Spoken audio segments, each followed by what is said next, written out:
दोस्तों, आपने कभी सोचा है कि हम जो कपड़े पहनते हैं उसकी शुरुआत किसने की? ये कपड़े आए कहां से? ये फैशन की शुरुआत कहां से हुई? किसने की? नहीं ना? तो चलिए आज मैं आप सभी को एक कहानी सुनाती हूँ। पर उससे पहले मेरा एक सवाल है कि एक सिंपल सी दिखने वाली ब्लैक ड्रेस ज्यादा से ज्यादा कितने में बिक सकती है? एक ऐसी ड्रेस जिसमें ना तो कोई मोती या सितारे लगे हैं और ना ही कोई जरी का काम किया है। एक साधारण सी दिखने वाली ब्लैक ड्रेस कितने में बिक सकती है? कोई आइडिया है आपको? मैं बताती हूँ। वर्ल्ड का सबसे बड़ा ऑक्शन हाउस सदाबीस ऑक्शन हाउस में इस तरह के ड्रेस 20,000 यूरो यानी कुछ 15 लाख रुपए में बिके हैं। ऐसा क्या खास होगा उस ड्रेस में? नमस्कार, मैं हूं रक्षिता मिश्रा। स्वागत है आप सभी का वेकअप इंडिया के संडे स्टोरीज में। दोस्तों, आज के संडे स्टोरीज में हम आपके लिए फैशन की एक हिस्टोरिकल कहानी लेकर आए हैं। दरअसल वो 15 लाख में बिकने वाली ड्रेस की खासियत ये थी कि उस ड्रेस को बनाया था वर्ल्ड की फेमस फैशन डिजाइनर कोको शैनेल ने, जिसके बाद उस ड्रेस को दुनिया भर में लिटिल ब्लैक ड्रेस के नाम से जाना गया। दोस्तों, आज के इस पॉडकास्ट में मैं आपको कहानी सुना रही हूँ दुनिया में फैशन के नजरिए को बदल देने वाली कोको शैनेल और उनकी लिटिल ब्लैक ड्रेस की। तो क्या आप तैयार हैं? शैनेल की कहानी किसी फिल्मी स्टोरी से कम नहीं है। उनकी मां जेनी बेहद गरीब थी। लोगों के कपड़े धोकर वो अपना जिंदगी बिता रही थी। सड़कों पर पुराने कपड़े बेचने वाले एल्बर्ट से उन्हें प्यार हो गया।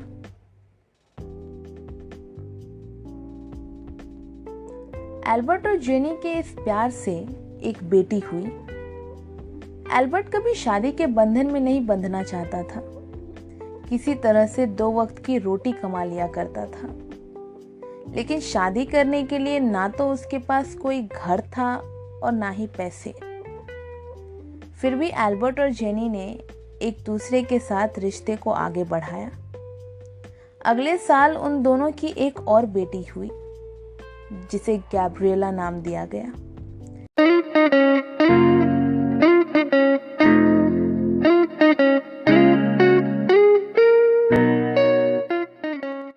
जिसे दुनिया ने बाद में कोको शैनेल के नाम से जाना।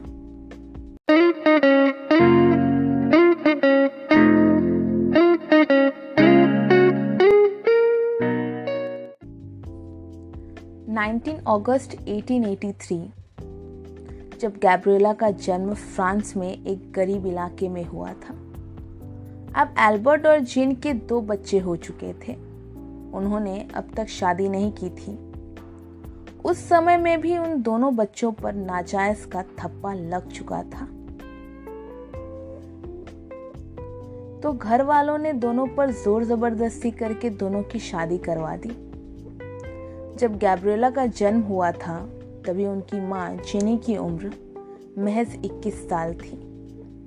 शादी के बाद उनके 3 और बच्चे हुए, पर गैब्रिएला के पिता एल्बर्ट ने घर की जिम्मेदारी कभी नहीं संभाली। अब एल्बर्ट और जेनी के 5 बच्चे हो चुके थे। इन बच्चों ने कभी स्कूल नहीं देखी। 7 लोगों का परिवार मुश्किल से चल पाता था। माँ एक बार फिर गर्भवती हुई। बच्चा हुआ, पर कुछ ही महीनों में उसकी जान चली गई। उसके बाद माँ की तबीयत खराब होने लगी।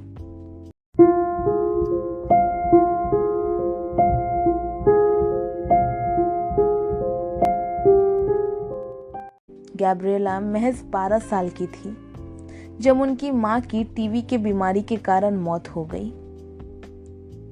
माँ के गुजरने के बाद पिता कभी घर आते तो कभी नहीं आते।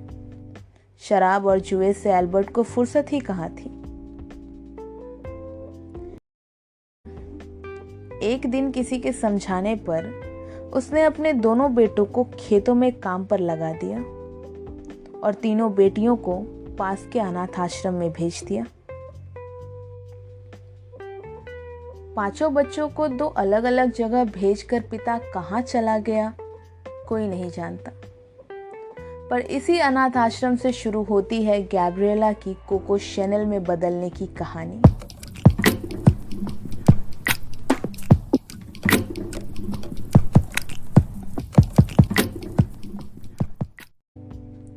इस अनाथ आश्रम में गैब्रिएला की तरह कई लड़कियां थीं जो अनाथ थी और कई लड़कियों के परिवारों ने उन्हें घर से निकाल दिया था। इस अनाथ आश्रम में लड़कियों के मैच्योर होने के बाद उन्हें सिलाई कढ़ाई सिखाया जाता था जिससे वे बाहर जाकर थोड़ा कमा सकें। पर इन लड़कियों में से गैब्रिएला एक ऐसी लड़की थी जो थोड़ा नहीं बहुत ज्यादा कमाने की चाह रखती थी। गैब्रिएला की जिंदगी ने उसे छोटी सी उम्र में ही बहुत कुछ सिखा दिया था। बचपन में ही उन्हें समझदार बनना पड़ा। गैब्रिएला में कल्पना करने की एक अलग ही स्पेशलिटी थी।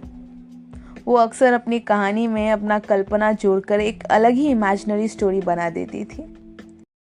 जैसे कि गैब्रिएला से जब भी कोई पूछता कि तुम्हारे पापा कहाँ गए हैं, कि तुम यहाँ पर क्यों रहती हो, तो गैब्रिएला जवाब देती कि पापा देश से बाहर गए हैं बिजनेस के काम से, इसलिए हमें यहाँ पर आना पड़ा।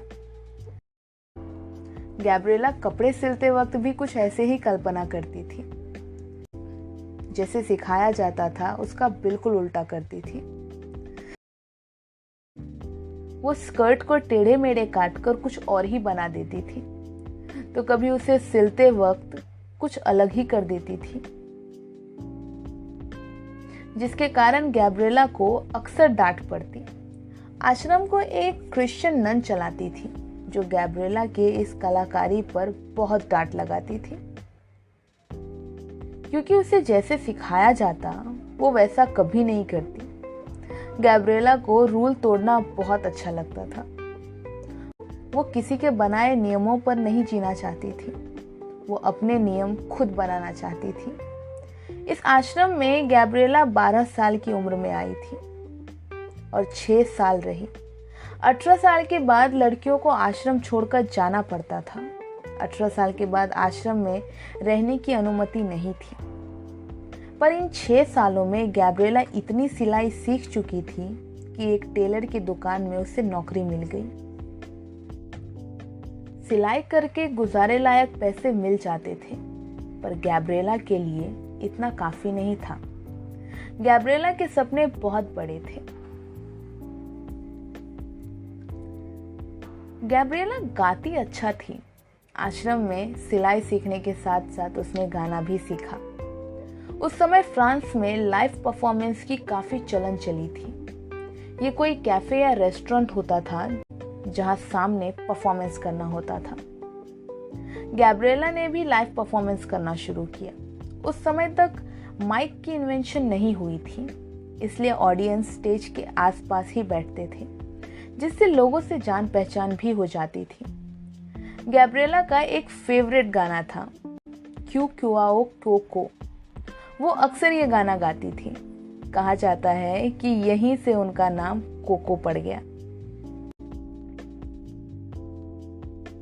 मशहूर होने के बाद जब एक इंटरव्यू के दौरान उनसे पूछा गया कि वो गैब्रिएला से कोको कैसे बनी, तो उन्होंने बताया कि यह नाम उन्हें उनके पिता ने दिया है।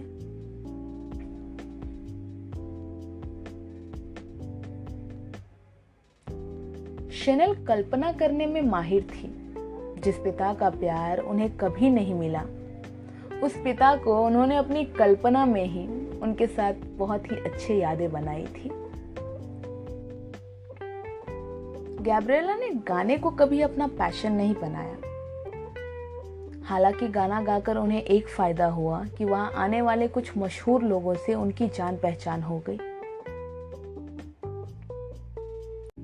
इसी दौरान कोको की मुलाकात हुई ईटीएम बेल्जॉन से, जो देश के सबसे अमीर लोगों में से एक थे। बेल्जॉन का दिल कोको पर आ गया था। अब कोको बेल्जॉन के साथ एक हसीन जिंदगी को एक्सपीरियंस कर रही थी। महंगे कपड़े, महंगी गाड़ियां, ज्वेलरीज, पूरी चकाचौंध वाली जिंदगी। पर ये सब होने के बाद भी गैब्रिएला सेटिस्फाइड नहीं थी। गरीबी में बचपन बिताने वाली गैब्रिएला के सामने इतनी दौलत थी जो वो कभी सपने में भी नहीं सोच सकती थी। पर गैब्रिएला के लिए ये भी काफी नहीं था। गैब्रिएला कभी दूसरे के दौलत पर अपनी जिंदगी नहीं जीना चाहती थी, बल्कि वो अपना नाम कमाना चाहती थी। गैब्रिएला और बेल्जॉन का रिश्ता 3 साल चला, पर इन 3 सालों में गैब्रिएला ने कई पार्टीज अटेंड की, जिसमें उसने रईसों के कपड़े, उनके पहनावे, ज्वेलरी को काफी करीब से जाना।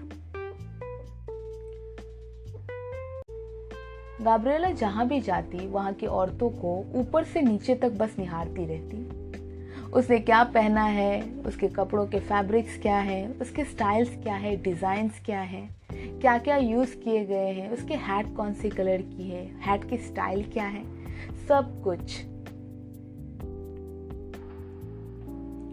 कुछ सालों बाद उनकी दोस्ती कैप्टन आर्थ एडवर्ड कैपल से हुई, जिन्होंने गैब्रिएला के इस पैशन को समझा। वो गैब्रिएला को अपने साथ पेरिस ले गए, जो उस जमाने में फैशन कैपिटल माना जाता था। पेरिस में 1910 में गैब्रिएला ने कैप्टन की मदद से एक हैट की दुकान खोली। काम अच्छा देख कैपल ने कोको के लिए 1913 में पेरिस के एक ब्रांड लोकेशन में एक बुटीक खुला दी।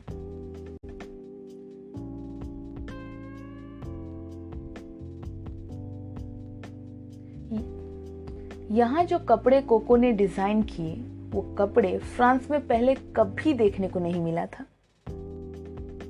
कोको को एक बात हमेशा परेशान करती थी कि आदमियों के कपड़े इतने कंफर्टेबल होते हैं, पर औरतों के कपड़े सुंदर दिखने के चक्कर में ऐसे होते हैं कि सांस लेना भी मुश्किल हो जाता है। उन्होंने सोचा, कैसा रहेगा अगर औरतें भी आदमियों जैसे ही कंफर्टेबल कपड़े पहने तो। आज के समय में कितना नॉर्मल है ना, जींस, पैंट, सूट, शर्ट पहनना। पर हम बात कर रहे हैं आज से 100 साल पहले की। उस जमाने में यूरोप में औरतें लंबी स्कर्ट पहना करती थी, फिगर अच्छा दिखे इसलिए टाइट कपड़े पहना करती थी, जिससे बॉडी अंदर कसा रहता था। पर शैनेल के कपड़े ऐसे बिल्कुल नहीं होते थे। उनका नारा था सिंप्लिसिटी। पर बुटीक खुलने के 1 साल बाद फर्स्ट वर्ल्ड वॉर शुरू हो गया था।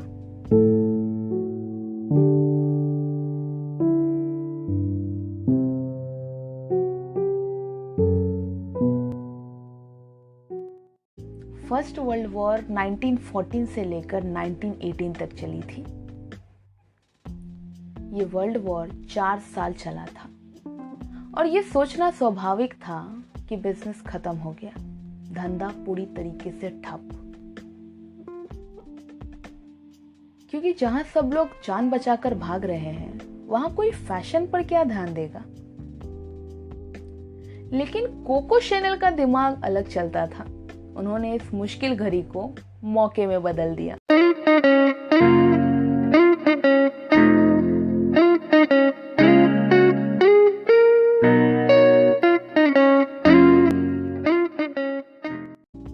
कैसे?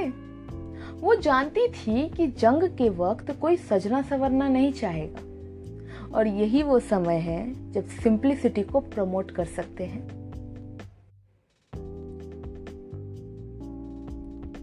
वेस्टर्न कंट्रीज में शोक मनाने के लिए काले कपड़े पहने जाते हैं और फर्स्ट वर्ल्ड वॉर के बाद चारों तरफ शोक का माहौल था। शैनेल ने सोचा, जैसे आदमी व्हाइट कॉलर के शर्ट के साथ ब्लैक पैंट पहनते हैं, क्यों ना औरतों को भी कुछ ऐसे ही पहनाया जाए। और तब कोको शैनेल ने तैयार किया अपना ये लिटिल ब्लैक ड्रेस। यूरोप में ये ड्रेस किसी क्रांति से कम नहीं थी। अब औरतें ये भारी भरकम स्कर्ट की जगह पर बहुत ही सिंपल सा काले रंग के लिबास में दिखते थे।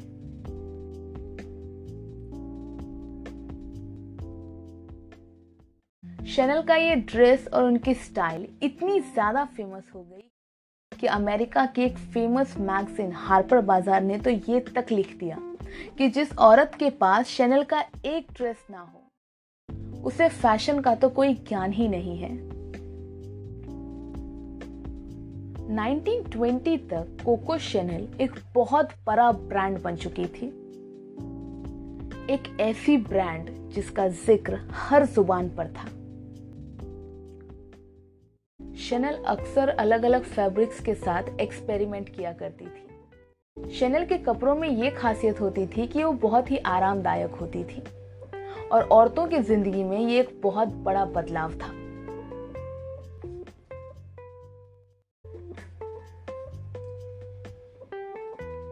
शैनल ने अपने कपड़ों में ज्यादातर काले और सफेद रंग का ही इस्तेमाल किया था।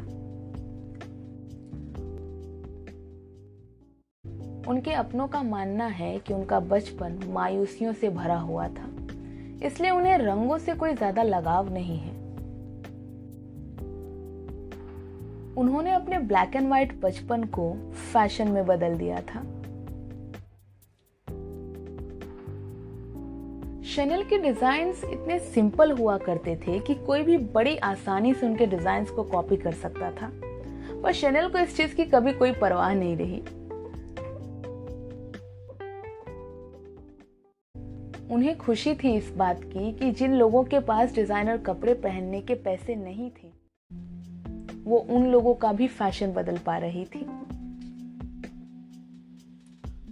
पर सेकेंड वर्ल्ड वॉर के बाद कोको शैनल के बिजनेस को बहुत ही भारी नुकसान हुआ, जिसके बाद वो सब कुछ छोड़ छाड़ कर स्विट्जरलैंड रहने चली गई।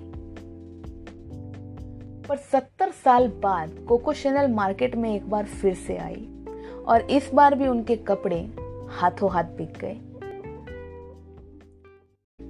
फैशन की दुनिया में उतार चढ़ाव आते रहे, कॉम्पिटिशन्स बनते रहे। कई बार तो कोको शैनल के फैशन पर भी असर पड़ा, पर कोको ने कभी कंपटीशन में आकर अपने कपड़ों के साथ छेड़छाड़ नहीं किया। ना तो उसने अपने कपड़ों में कोई बदलाव किया, ना ही अपने फैशन में। 10 जनवरी 1971 में 87 साल की उम्र में कोको शैनल ने पेरिस में अपनी आखिरी सांस ली।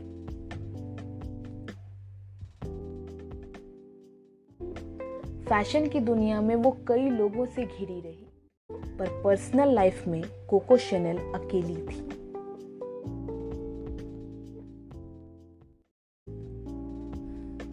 शैनल ने कभी शादी नहीं की। बेशक उनके लाइफ में कई मर्द आए और गए, पर कहा जाता है कि उन्हें प्यार सिर्फ कैपल से ही हुआ था।